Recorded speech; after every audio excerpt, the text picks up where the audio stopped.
हैं वो इसकी चपेट में आते हुए नजर आ रहे हैं। आगे बढ़ते हैं। पाकिस्तान और अफगानिस्तान के रिश्ते अब सीधे टकराव की ओर बढ़ते दिख रहे हैं। बदख्शां में तालिबान विरोधी सशस्त्र गुटों को पाकिस्तान के समर्थन का आरोप लगाकर तालिबान ने इस्लामाबाद को खुली चेतावनी दे दी है। पाकिस्तान ने आरोपों को बेबुनियाद बताते हुए खारिज कर दिया है, लेकिन टीटीपी के हमलों, सीमा विवाद और बढ़ती आपसी दुश्मनी ने दोनों देशों के रिश्तों को ऐसे मोड़ पर ला दिया है जहां कभी सहयोगी रहे ये पड़ोसी अब एक दूसरे पर ही अस्थिरता फैलाने के आरोप लगा रहे हैं। पेश है ये खास रिपोर्ट।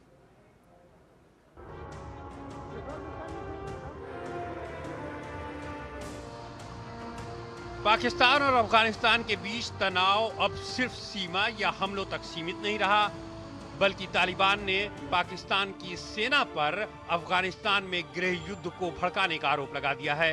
अफगानिस्तान का बदख्शा प्रांत तनाव का नया केंद्र बन गया है। बदख्शा में तालिबान शासन के खिलाफ सशस्त्र विरोध की घटनाएं सामने आई हैं। तालिबान के प्रवक्ता ज़बीहुल्लाह मुजाहिद का कहना है कि तालिबान विरोधी हथियारबंद समूहों को पाकिस्तान का समर्थन हासिल है। उन्होंने यहां तक दावा किया कि कुछ समय पहले इन गुटों के सदस्यों ने पाकिस्तानी सुरक्षा बलों के साथ मिलकर काम भी किया था। अफगानिस्तान के एक मंत्री अब्दुल लतीफ मंसूर ने भी पाकिस्तान पर निशाना साधते हुए कहा कि हमने रूस और अमेरिका की गुलामी स्वीकार नहीं की तो पाकिस्तान क्या चीज है। उन्होंने पाकिस्तान को चेतावनी देते हुए कहा कि अगर आक्रामक कार्रवाई जारी रही तो इस्लामाबाद को करारा जवाब दिया जाएगा।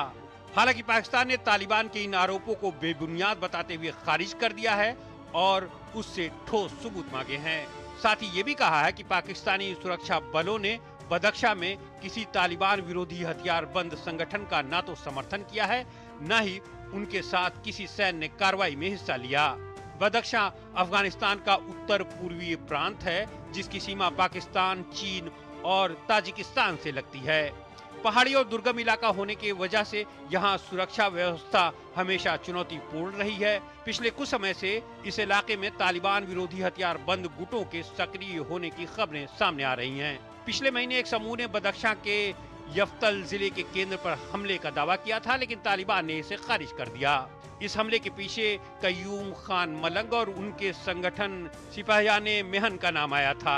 इस पूरी घटना में जुमा खान फतेह का नाम भी सामने उछला, जो बदख्शा में तालिबान के खिलाफ लड़ने वाला स्थानीय कमांडर बताया जा रहा है।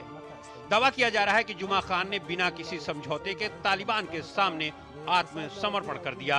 हालांकि हम इसकी पुष्टि नहीं करते हैं। आइए समझने की कोशिश करते हैं कि पाकिस्तान और अफगानिस्तान के संबंध आखिर इतने खराब क्यों हो गए हैं। कुछ साल पहले तक पाकिस्तान को उम्मीद थी कि अफगानिस्तान में तालिबान की वापसी से उसके लिए सुरक्षा की स्थिति बेहतर होगी, लेकिन सत्ता में आने के बाद तालिबान पाकिस्तान की सबसे बड़ी चिंता बन गया। तालिबान की सत्ता में वापसी के बाद टीटीपी यानी तहरीके तालिबान पाकिस्तान ने हमले तेज कर दिए हैं। पाकिस्तान का आरोप है कि टीटीपी को अफगान तालिबान का समर्थन प्राप्त है। हालांकि तालिबान इन आरोपों को लगातार खारिज करता रहा है। इसमें भारत भी एक अहम फैक्टर है। नई दिल्ली ने अफगानिस्तान के साथ मानवीय सहायता और कूटनीतिक संपर्क बनाए रखा है। भारत के साथ तालिबान की बढ़ती नजदीकी पाकिस्तान को रास नहीं आ रही है, जिससे वो बौखलाया हुआ है और अफगानिस्तान में अब गंदा खेल खेलने पर उतर आया है। और आइए अब इसी विषय पर चर्चा करते हैं। अनिल कुमार ट्रिग्नियात जी हमारे साथ जुड़ रहे हैं, फॉर्मर सीनियर डिप्लोमेट हैं। सर बहुत स्वागत आपका। अनिल जी, सवाल यह है कि तालिबान जो कह रहा है कि गुलामी नहीं सही जाएगी, और इस तरह की जब बात सामने आती है तो कहीं ना कहीं साफ तौर पर एक युद्ध की स्थिति बनती हुई नजर आती है। मौजूदा हालात क्या कहते हैं और भविष्य से आपको क्या नजर आता है, क्योंकि अफगानिस्तान भी कहीं ना कहीं इसमें है और तालिबान की बात तो साफ नजर ही आ रही है।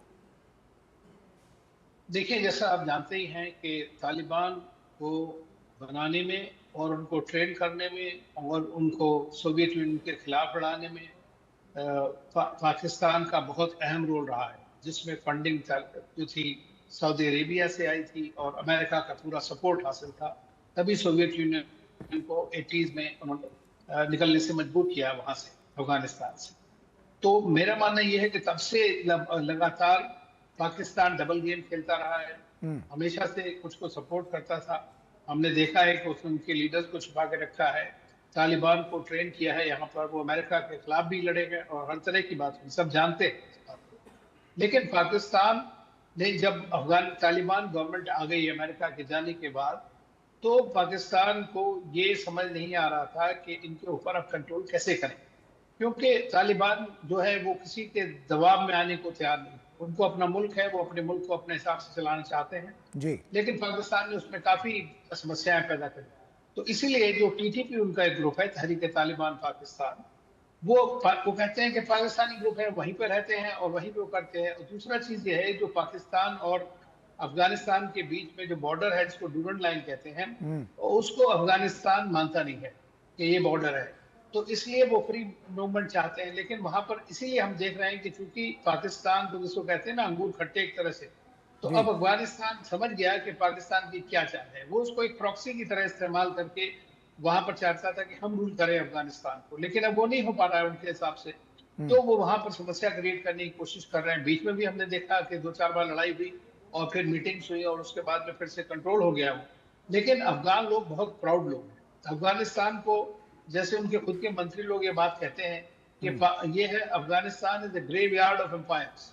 वहां पे अगर आप देखें तो ब्रिटिश ने लूज किया, अमेरिकन ने लूज किया, सोवियत यूनियन ने लूज किया, तो सारी बड़ी ताकतें आकर के वहां पर हार गई। इसीलिए वो कहते हैं कि पाकिस्तान का क्या औकात है, मतलब सीधी बात ये वर्ड यूज करते हैं वो। ऐसे में अनिल जी, बदख्शां जो है उसका क्या यहाँ पर हम देख पा रहे हैं कि वो कितना अहमियत यहाँ पर रखता हुआ नजर आ रहा है, क्योंकि हम देख रहे हैं कि सबसे अगर हॉटस्पॉट अगर हम देखें तो उसी को माना जा रहा है। क्या ऐसा खास है वहाँ? देखिए वहां पे क्या है, तो नॉर्थ ईस्ट में उस जगह ये जो है 3 कंट्रीज की वहां पे सीमाएं हैं, तो चीन है, ताजिकिस्तान है, और ज्यादातर ये जो वहां पर आर्म ग्रुप्स हैं, मिलिशिया ग्रुप्स जिसको कहते हैं, और काफी सारे इधर में मैं समझता हूँ अलकायदा और आईसिस के लोग भी हैं, और ये काफी जाके ताजिकिस्तान में भी रहते हैं दोनों तरफ से। तो ताजिक लोग भी हैं उसके अंदर। तो पाकिस्तान उन लोगों को ढूंढ रहा है, उन मिलिटेंट ग्रुप्स को कोशिश कर रहा है कि वो ग्रुप्स जो जो काबुल की गवर्नमेंट है उसके खिलाफ, या कंधार की गवर्नमेंट है उसके खिलाफत करने में कौन से तैयार है, इसलिए ये उनको पूरा असला या जो भी सपोर्ट देना चाहते हैं वो उस तरह दे रहे हैं। तो बदख्शां में हमने देखा है कि तालिबान के विरोधी घटनाएं रिपोर्ट हो रही हैं लगातार से, लेकिन ये नहीं है कि इसको बहुत बड़ा खतरा है किसी तरह का। मैं नहीं समझता कि तालिबान सरकार इस बात से बहुत ज्यादा परेशान है, लेकिन डेफिनेटली है कि उनको लगता है कि अगर चीजें बढ़ती गई जगह जगह और पाकिस्तान इसी तरह करता रहा तो उसको फिर मुंह तोड़ जवाब देना पड़ेगा।